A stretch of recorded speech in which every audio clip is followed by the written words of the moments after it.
Hello students.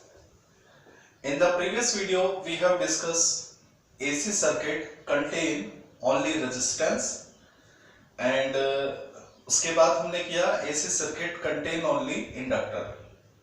Now we are doing the next circuit AC circuit contain only capacitor.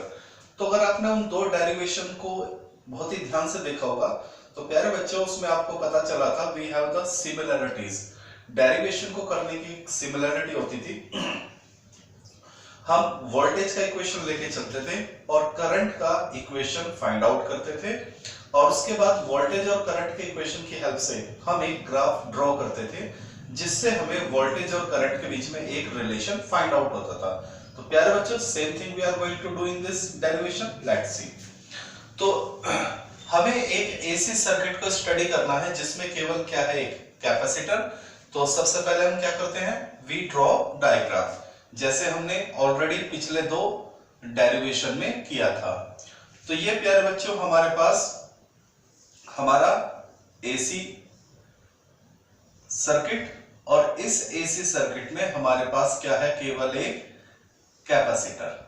ठीक है, तो हमने एक एसी सर्किट ले लिया जिसके अंदर केवल क्या है, एक कैपेसिटर। ओके, तो और ये जो एसी सर्किट है इसकी वोल्टेज क्या है, V is equal to V naught sine omega t. ये सारी चीजें जैसे हम पहले करते थे। तो चलिए ये हमारा कैपेसिटर C। तो let start our derivation. We have, सबसे पहले हमारे पास क्या है, we have V is equal to V naught sine omega t. This is our equation number 1। ये हमारा इक्वेशन 1 हो गया। अब हमें करंट की इक्वेशन फाइंड आउट करनी है। तो देखिए, सिंस देखिए Q is equal to CV। प्यारे बच्चों आपको केवल एक बात याद रखनी है, रेजिस्टेंस के केस में हम क्या फॉर्मूला लेके चले थे, V is equal to IR। Inductor के केस में हमने क्या लिया था, E is equal to L di over dt, ये लेकर चले थे। और कैपेसिटर के केस में हम क्या लेकर चलेंगे, Q is equal to CV। बस ये चीज आपको याद रखनी है, R के केस में ये इक्वेशन, इंडक्टर के केस में ये इक्वेशन और कैपेसिटर के केस में ये इक्वेशन हम लेके चलेंगे। ठीक है, बस ये चीज आपको याद रखनी है, बाकी डेरिवेशन में कुछ नहीं है। ठीक है प्यारे बच्चों, okay. Q is equal to CV। दोनों तरफ क्या कीजिए, t के रिस्पेक्ट में डिफरेंशियल कर दीजिए, dq over dt, dq over dt। What we have done dear student, हमने दोनों तरफ टाइम्स के रिस्पेक्ट में क्या कर दिया है, डिफरेंशियल। तो देखिए dq ओवर dt, C क्या होता है, कांस्टेंट होता है, तो ये बाहर आ जाएगा, dv ओवर dt। आप सभी को मालूम है Q ओवर T क्या होता है, करंट के बराबर, I is equal to Q over T। तो प्यारे बच्चे ये हमारा बन जाएगा I, C as it is. Now यहां हम इस V की वैल्यू पुट करेंगे, we put the value of voltage. तो D over dt V naught sine omega t. तो प्यारे बच्चों हमने क्या किया है, we have put the value of voltage V naught sine omega t. I is equal to V naught क्या होती है, कांस्टेंट वैल्यू होती है, तो ये भी बाहर आ जाएगा। तो यानी क्या बचेगा, differential with respect to time किसका, साइन ओमेगा टी का। तो क्या ये बात आपको समझ में आ गई, देखिए। ओके, आगे बढ़ते हैं। I is equal to C V naught, sine का डिफरेंशियल कीजिए, साइन का डिफरेंशियल क्या होता है, cos ओमेगा टी। और फिर ओमेगा टी का डिफरेंशियल करेंगे तो क्या आ जाएगा, ओमेगा। देख लीजिए easy. I is equal to omega, ये हमारा क्या बन जाएगा C। अब जरा ध्यान देना प्यारे बच्चों, ये जो C है और ये ओमेगा, V नॉट तो एज इट इज है, इसको मैं लिख सकता हूं 1 अपॉन ओमेगा C। देख लीजिए cos, क्या किया है हमने, ये जो ओमेगा है और ये जो C है इसको हमने क्या कर लिया है, नीचे रेसिप्रोकल पे लेके आ गए हैं और ये क्या बन जाएगा 1 अपॉन ओमेगा C। देख लीजिए ओमेगा C दोबारा ऊपर चला जाएगा V नोट के साथ। ये जिनका मैथ्स अच्छा है वो समझ गए होंगे इस बात को, ठीक है प्यारे बच्चों। Okay, I is equal to V naught 1 upon omega C।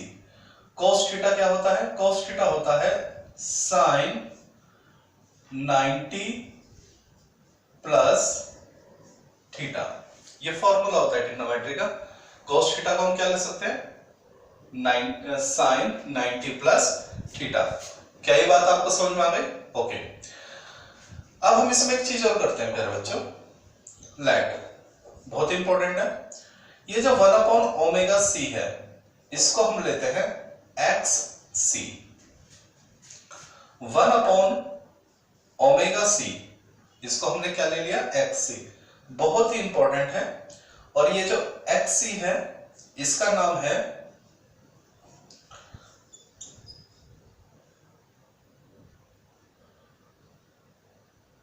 Capacitor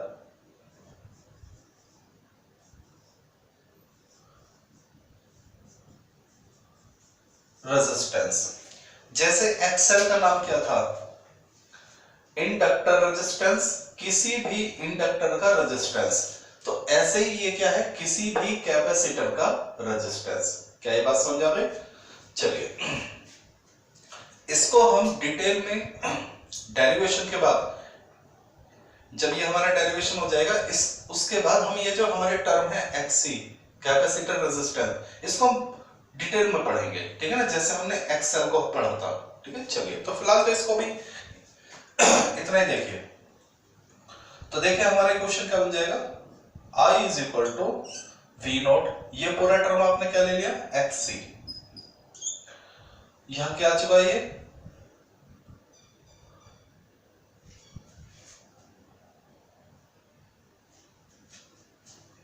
sign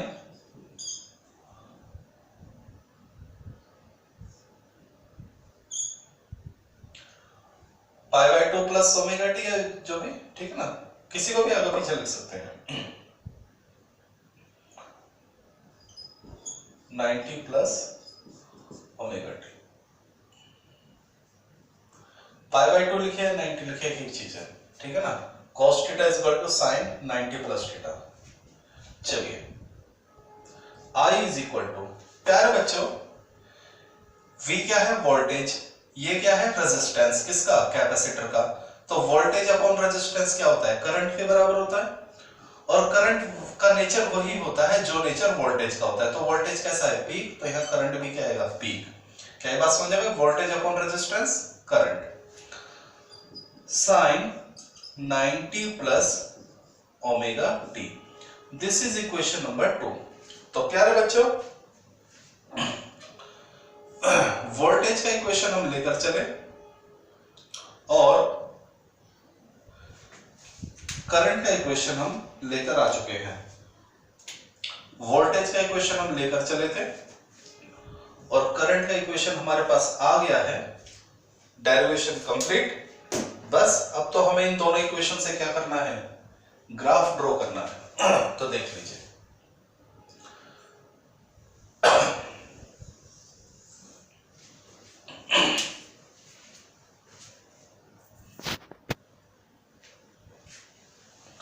चलिए स्टूडेंट्स, तो हमारे पास प्यारे बच्चे इक्वेशन 1 और इक्वेशन 2 है। तो जरा देखिए हम क्या करेंगे, we will draw a graph. तो सबसे पहले हम टेबल बनाएंगे, जो टेबल हम ऑलरेडी पिछले 2 डेरिवेशन में बनाते आ रहे हैं टाइम के लिए, और time, voltage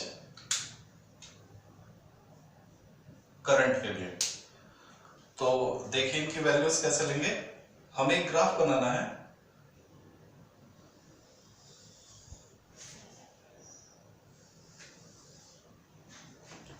this is time axis, time axis, time 0,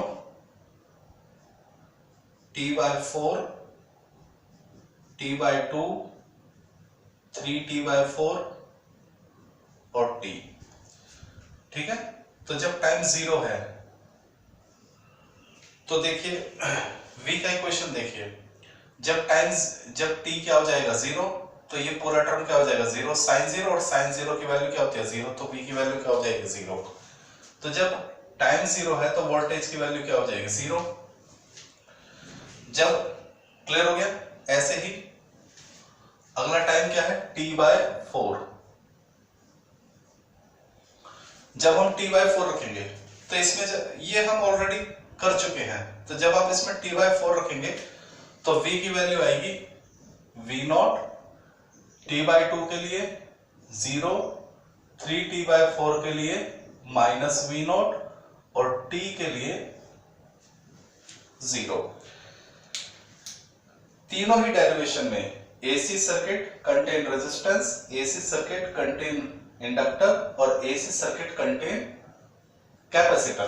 तीनों ही डेरिवेशन में हम क्या लेके चलते हैं, V = V0 sin ωt। तो तीनों ही डेरिवेशन में टाइम की इस वैल्यू के लिए V की वैल्यू क्या आने वाली है, सेम ही आएंगी। ठीक है, चलिए अब आती है करंट के लिए। तो सबसे पहले टाइम की वैल्यू हमने क्या ली 0, तो जब यहाँ t 0 लेंगे तो ये टर्म क्या हो जाएगा ओमेगा इंटू 0 0, तो 90 + 0 केवल 90 बचेगा, और sin 90 क्या होता है 1, तो करंट की वैल्यू क्या आ जाएगी I0। तो यहां पर जो करंट की वैल्यू है वो क्या आ जाएगी I0 आ जाएगी। आपको केवल बस पहली वैल्यू निकालनी होती है, उसके बाद तो सीक्वेंस चलता है। मैं आपको बता दूं, डोंट वेस्ट योर टाइम, बस पहली वैल्यू आप फाइंड आउट कीजिए, उसके बाद तो सीक्वेंस चलता है। मैक्सिमम 0, मैक्सिमम 0, मैक्सिमम 0, ये प्रोसेस होता है। तो यहां वैल्यू क्या आ चुकी है मैक्सिमम, तो 100% अगली वैल्यू क्या आएगी 0, उसके बाद मैक्सिमम, लेकिन ये पॉजिटिव था तो ये क्या होगा नेगेटिव मैक्सिमम, उसके बाद 0, उसके बाद पॉजिटिव मैक्सिमम। तो सीक्वेंस ही होता है, बस आपको एक बार पहली वैल्यू पता होनी चाहिए, उसके बाद तो सीक्वेंस चलती है। मैक्सिमम 0, मैक्सिमम 0, मैक्सिमम 0, एक बार प्लस मैक्सिमम 0, फिर माइनस मैक्सिमम, फिर 0, फिर plus maximum 0, minus maximum. Clear हो गया। तो यहां टाइम वेस्ट करने की जरूरत नहीं, केवल आपको पहली वैल्यू फाइंड आउट करनी चाहिए, उसके बाद तो सीरीज चलती है। ओके, अब जरा इनका प्यारे बच्चों ग्राफ बनाते हैं। तो आपको मैंने बताया था जो करंट होता है, करंट का ग्राफ छोटा होता है I0 माइनस, एक मिनट,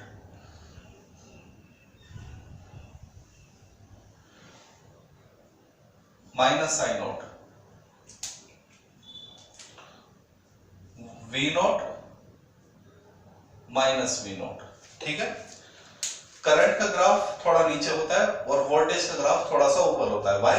V = IR, यानी जब हम करंट में रेजिस्टेंस की प्रोडक्ट करते हैं तब जाके हमें वोल्टेज मिलता है, यानी वोल्टेज की वैल्यू हमेशा करंट से क्या होती है ज्यादा। ठीक है, तो सबसे पहले हम क्या करंट का ग्राफ देख लेते हैं। तो करंट कहां से शुरू हो रहा है I0 से, जब टाइम क्या है 0, जब टाइम 0 है तो करंट क्या है मैक्सिमम। ठीक है, तो करंट की वैल्यू मैक्सिमम से स्टार्ट होती है, मैक्सिमम से 0। जब टाइम t/4 है तो करंट की वैल्यू 0, उसके बाद नेगेटिव मैक्सिमम। ठीक है, नेगेटिव मैक्सिमम, फिर 0, फिर मैक्सिमम। क्लियर हो गया।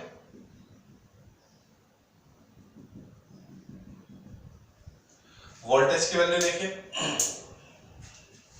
वोल्टेज की वैल्यू चलेगी 0 से, जब टाइम 0 तो वोल्टेज भी 0, तो 0 से मैक्सिमम।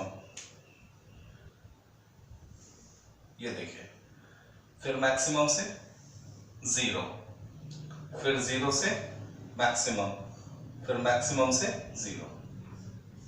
देख लीजिए प्यारे बच्चों, ये ग्राफ आपको बनाने आने चाहिए, ठीक है। तो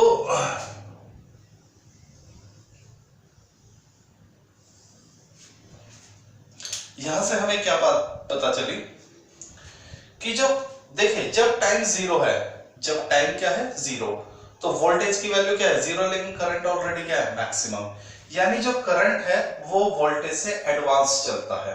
वैसे भी देख लीजिए, जब साइन के साथ क्या है ओमेगा टी, तो यहां पर क्या है देखिए वोल्टेज के साथ क्या है साइन ओमेगा टी, और करंट के साथ क्या है 90 प्लस ओमेगा टी, यानी करंट की वैल्यू, वोल्टेज की जो भी वैल्यू होगी करंट की वैल्यू उससे हमेशा क्या रहेगी 90 एडवांस रहेगी। तो यहां से हमने क्या बात सीखी कि कैपेसिटर के केस में करंट हमेशा वोल्टेज से 90 डिग्री एडवांस चलता है। यही उल्टा क्या बोल सकते हैं, या तो आप ये बोलिए कि कैपेसिटर के केस में जो करंट है वो वोल्टेज से 90 डिग्री एडवांस चलता है, या ये भी बोल सकते हैं कि वोल्टेज 90 डिग्री पीछे चलता है, कुछ भी बात है, ठीक है। तो देख लीजिए,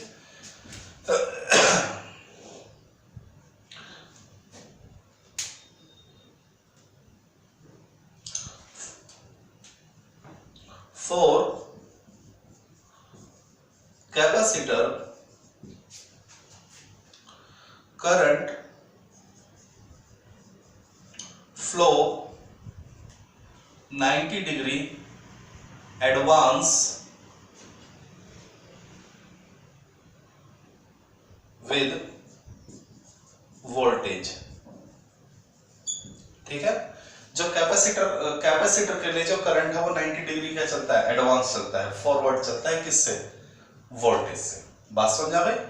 चलिए, तो ये हमारा प्यारे बच्चों कैपेसिटर का डेरिवेशन क्या हो चुका है, पूरा हो चुका है। एसी सर्किट कंटेन ओनली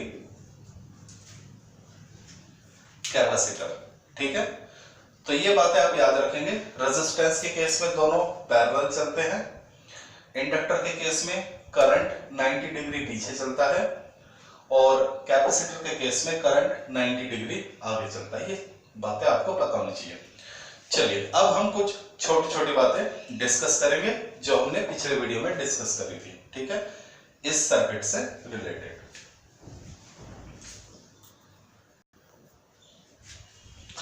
चलिए स्टूडेंट्स, एग्जाम में ये डेरिवेशन तो आपसे पूछा ही जाता है, कुछ छोटी छोटी बातें जो आपसे पूछी जाती हैं उनको भी डिस्कस करते हैं, ठीक है।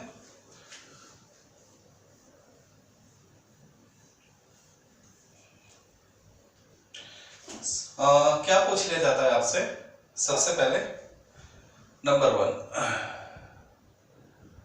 फेज एंगल पूछ लिया जाता है। क्या पूछा जाता है, फेज एंगल, कि भाई ऐसा सर्किट जिसमें केवल कैपेसिटर होता है उसके लिए फेज एंगल क्या होगा। तो बताइए, यहां देखिए करंट भले ही 90 डिग्री आगे है, वोल्टेज भले ही 90 डिग्री पीछे है, पर दोनों के बीच का एंगल क्या है 90 डिग्री, तो फेज एंगल हो जाएगा 90 डिग्री।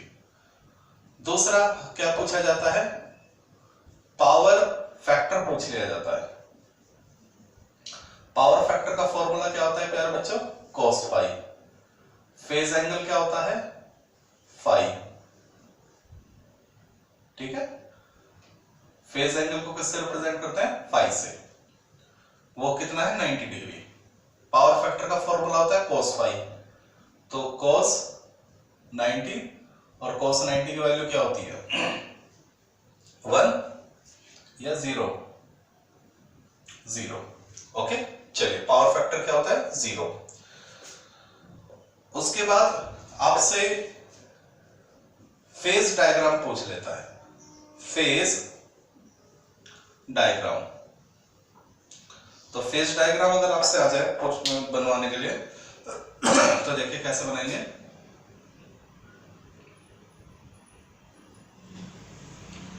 ये देखिए, सबसे पहले हमने आपको बताया था ये दो एक्सिस बनाते हैं, ठीक है। सबसे पहले डायग्राम बनाएंगे। ठीक है, सबसे पहले वोल्टेज का वेक्टर बनाएंगे। ये हमारा हो गया वोल्टेज। ठीक है, दिस इज वोल्टेज। और कितना एंगल?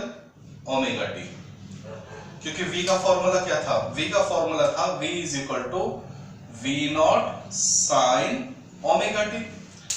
तो वोल्टेज के लिए एंगल क्या था? Omega t. चलिए अब करंट को देखिए, करंट क्या है? I naught sine 90 plus omega t, यानी जो करंट है वो वोल्टेज की जो लोकेशन होगी, करंट हमेशा उससे 90 डिग्री एडवांस चलेगा। तो मान लीजिए अगर ये वोल्टेज की लोकेशन है तो करंट इससे क्या चलेगा? 90 डिग्री एडवांस। ट्रिग्नोमेट्री में अगर आगे चलना है, एंगल आगे चलना है तो हम एंटी क्लॉकवाइज चलते हैं और पीछे चलना है तो क्लॉकवाइज। जैसे इंडक्टर के केस में माइनस 90 डिग्री था तो हम 90 डिग्री कैसे चले थे? क्लॉकवाइज। लेकिन यहाँ पर क्या है? प्लस 90, तो कैसे चलेंगे? आगे। तो जो करंट की लोकेशन होगी, ये जो करंट होगा वो क्या होगा? वो 90 डिग्री एडवांस होगा। देखिए करंट की जो करंट वेक्टर जो है वो वोल्टेज वेक्टर से 90 डिग्री क्या होगा? आगे। Current flow 90 degree advance. Clear हो गया? तो यहां हमारा करंट क्या था? यहां हमारा जो करंट था वो था I is equal to I naught sine 90 plus omega t. देखिए यही तो इक्वेशन निकाली थी आपने, 90 प्लस ओमेगा टी। देख लीजिए, बस ये याद रखना कि जो करंट वेक्टर है वो वेक्टर वोल्टेज वेक्टर से लेंथ वाइज थोड़ा छोटा होना चाहिए प्यारे बच्चों, क्योंकि करंट की वैल्यू हमेशा वोल्टेज से क्या होती है? कम होती है। तो ये तीनों बातें जो हम हर सर्किट में पढ़ रहे हैं, क्लियर हो गए? चलिए आगे देखते हैं। कई बार नंबर 4, एक हमें पढ़ना है एसी और डीसी का बिहेवियर। किसके लिए? कैपेसिटर के लिए। अगर हम अपने कैपेसिटर में एसी फ्लो करें या डीसी फ्लो करें तो क्या होगा? तो देखिए for AC current, AC current के लिए फ्रीक्वेंसी क्या होती है प्यारे बच्चों? एसी करंट के लिए फ्रीक्वेंसी होती है फाइनाइट। एसी करंट के लिए फ्रीक्वेंसी क्या होती है? फाइनाइट। एक्सी का फॉर्मूला क्या था? 1 अपॉन ओमेगा सी। ओमेगा का फॉर्मूला क्या होता है? 2 पाई एफ सी। क्लियर हो गई बात? तो जरा ध्यान देना, यहां से हमें क्या पता चला? यहां से हमें यह पता चला कि जो एक्सी है, देखिए 2 कांस्टेंट, पाई कांस्टेंट, सी कांस्टेंट, तो यानी जो एक्सी है वो इनवर्सली है किसके? फ्रीक्वेंसी के। तो फ्रीक्वेंसी जितनी ज्यादा होगी एसी करंट की, रेजिस्टेंस कैपेसिटर के लिए क्या होगा? उतना ही कम होगा। ठीक है ना? यानी higher the frequency of current, कैसा current? AC current,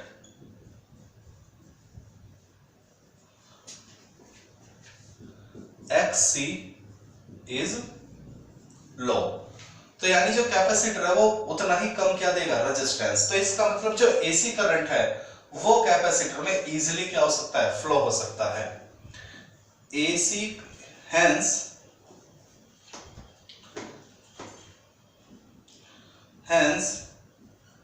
AC current flow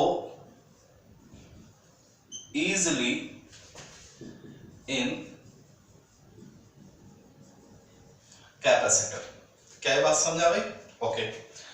लेकिन अगर हम बात करें डीसी की, देखिए for direct current, direct current के लिए फ्रीक्वेंसी क्या होती है? 0।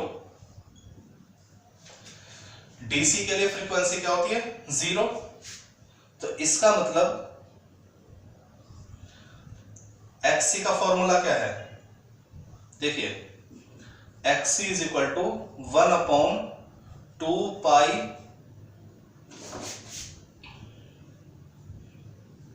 F C, X is equal to 1/2 pi F C. तो फ्रीक्वेंसी क्या है 0, एफ क्या है 0, तो इसका मतलब एक्स सी क्या हो जाएगा इनफाइनाइट। यानी जो कैपेसिटर है वो डीसी करंट को क्या देता है इनफाइनाइट रेजिस्टेंस देता है। तो यानी जो कैपेसिटर है वो डीसी करंट को अपने अंदर फ्लो होने नहीं देगा। व्हाई? क्योंकि वो उस डीसी के लिए, डीसी करंट के लिए रेजिस्टेंस क्या हो जाएगा कैपेसिटर का इनफाइनाइट। तो यानी हेंस ये बहुत इंपॉर्टेंट चीजें हैं। Hence DC current not flow in capacitor. Video में दिखाई दे रहा है आपको? Let me check. Yes, visible. तो प्यारे बच्चों, कैपेसिटर के अंदर एसी करंट फ्लो हो जाता है लेकिन डीसी करंट फ्लो नहीं होता। व्हाई? क्योंकि डीसी करंट के लिए फ्रीक्वेंसी 0 है। तो एक्ससी का अगर हम फॉर्मूला देखें 1/2 पाई एफ सी, एफ 0, तो पूरी टर्म क्या हो जाएगी इनफाइनाइट। तो यानी जो कैपेसिटर है वो डीसी करंट को इनफाइनाइट रेजिस्टेंस देता है, यानी फ्लो ही नहीं होने देगा। जबकि इंडक्टर के केस में क्या था, पिछला हमने डेरिवेशन किया उल्टा। इंडक्टर क्या करता है डीसी को इजीली फ्लो होने देता है और एसी को रेजिस्टेंस देता है। तो ये कुछ छोटी छोटी बातें हमने पढ़ी, ठीक है। क्या कुछ रह गया है? यस, एक चीज और रह गई है और बता देते हैं। पावर और पूछ लेता है, ठीक है। ये आपने नोट कर लिया होगा।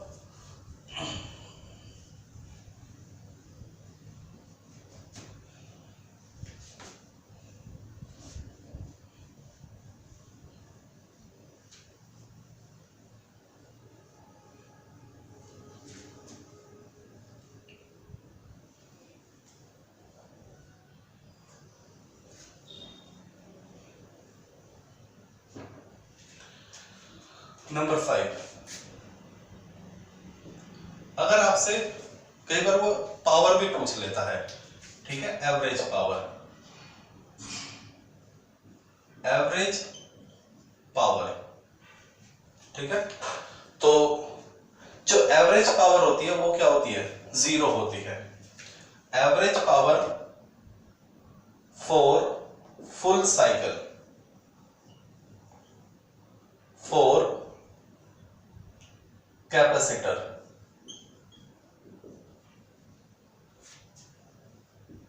Is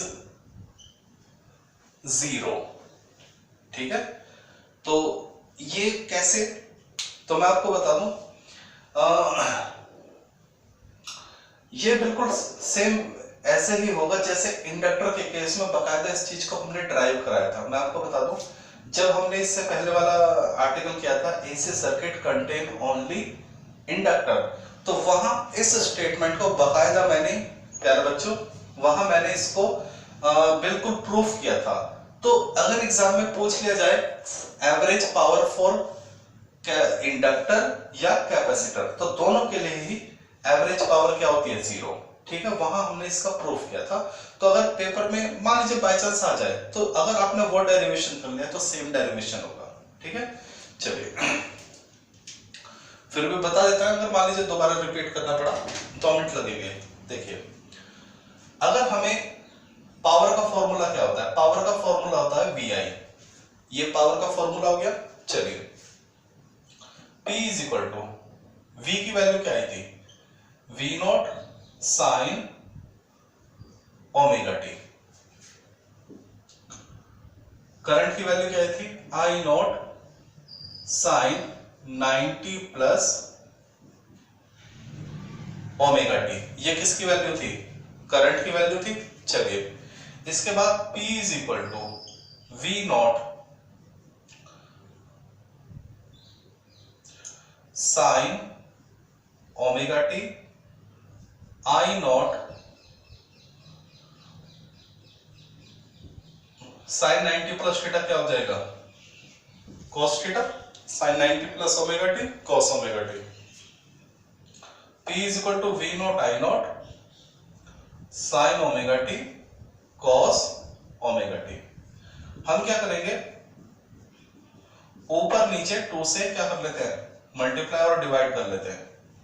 sine omega T cos omega T. हमने 2 से ऊपर नीचे क्या कर लिया, मल्टीप्लाई।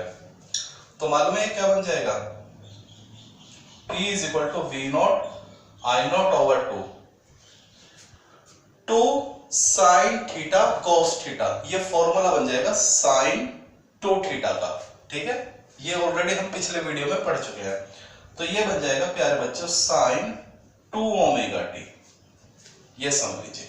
ठीक है, 2 sine theta cos theta is equal to sine 2 theta. Theta का हम कौन करेगा, ओमेगा टी।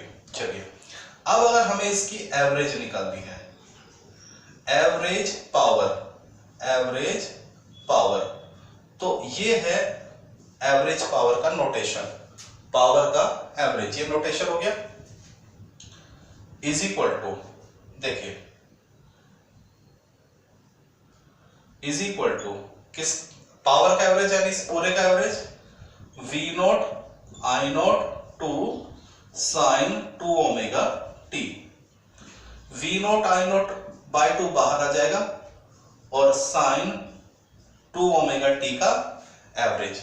और ये जो है प्यारे बच्चों, इसकी वैल्यू आएगी 0, क्योंकि इसकी वैल्यू पिछले वीडियो में, मतलब पिछले डेरिवेशन में, ठीक है, साइन 2 ओमेगा टी का जो एवरेज है वो 0 ही आएगा, चाहे करके देख लेना, क्योंकि ये आपको फॉर्मूला मैंने बता दिया है किसी भी चीज का फॉर्मूला, वो एवरेज निकालना। तो साइन 2 ओमेगा टी का जब एवरेज निकालोगे, ठीक है, तो 0 ही आएगा। तो V naught I naught by 2 into 0 is equal to 0। तो अगर डेरिवेशन करना पड़े तो ये 2 मिनट का क्या है, डेरिवेशन है आपका। ठीक है।